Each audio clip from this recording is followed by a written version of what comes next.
જય માતાજી, જય દ્વારકાધીશ મિત્રો। આજે જવાનું છે આપણે રાજુલાના ડાયરામાં, કેમ કે ડાયરામાં આવે છે રાજબા ગઢવીને આપણા બહુ ફેવરેટ છે। તો મિત્રો આપણે ભોગી ગયા છીએ માર્કેટિંગ યાર્ડમાં। ઘણા બધા દિશા તરફ આગળ આવ્યા છે અને એમાં બધે સક્સેસ ગયા છે। ખૂબ સારા ગુજરાતમાં ભારતમાં અત્યારે આપણા ધર્મદ્વાર અને રાજદ્વાર બે મળી અને સનાતન ધર્મ કઈ રીતે બચાવી શકીએ, સંસ્કૃતિ કઈ રીતે બચાવી શકીએ, તો સાથે સાથે આ યુવાનોએ મળી અને પ્રકૃતિની પણ ચિંતા કરી છે, પાણીની પણ ચિંતા કરી છે, શિક્ષણની ચિંતા કરી છે, બાળકોના ભવિષ્યની ચિંતા કરી છે, સનાતન હિન્દુ ધર્મની એકતાની ચિંતા કરી છે। પણ વધારે આનંદની વાત આ છે બાપ કે જોવે ત્યાં જોવે એવું પાણી મળી જાય।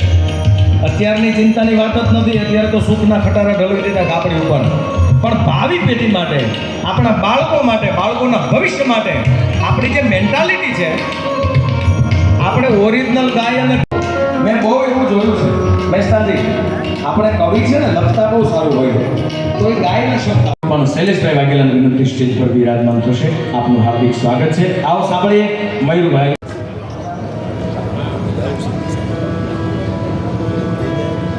તો મિત્રો આપણે પી નાખ્યું છે પાણી।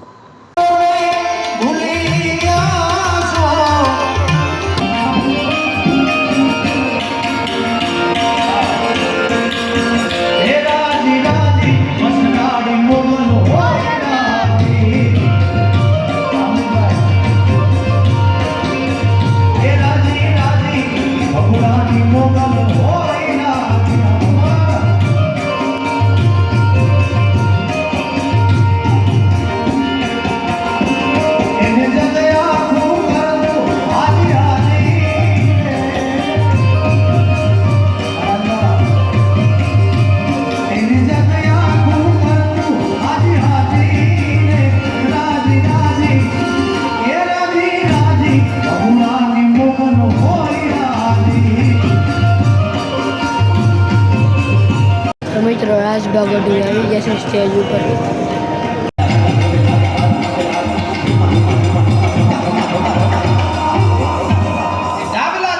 ખબર પડી જાય કે આમાં પાણી છે, એ કરોડોના ઘોડામાં ઘોડા વેચાય છે, શું કામે? એનામાં પાણી છે।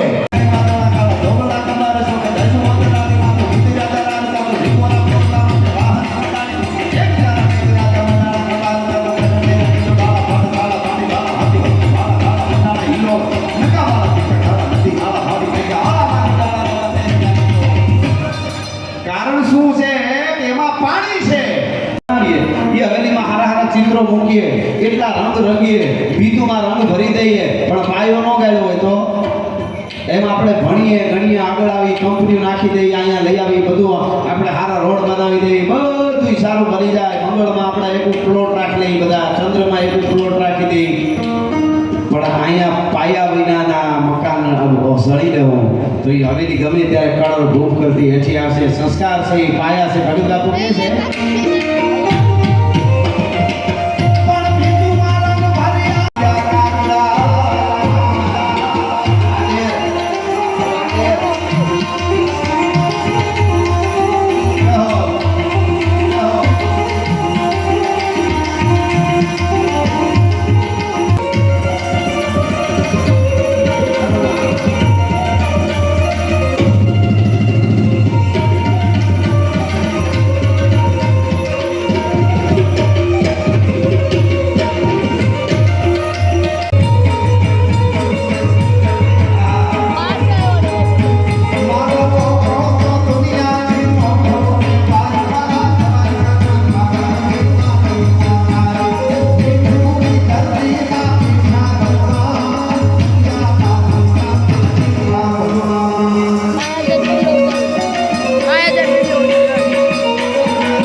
તો મિત્રો અહીંયા ડાયરો પૂરો થઈ ગયો છે ને બધા ઘરે જવા માંડ્યા છે. અમે ઘરે જઈએ મળીએ નવા લોક સાથે. જય માતાજી, જય દ્વારકાધીશ.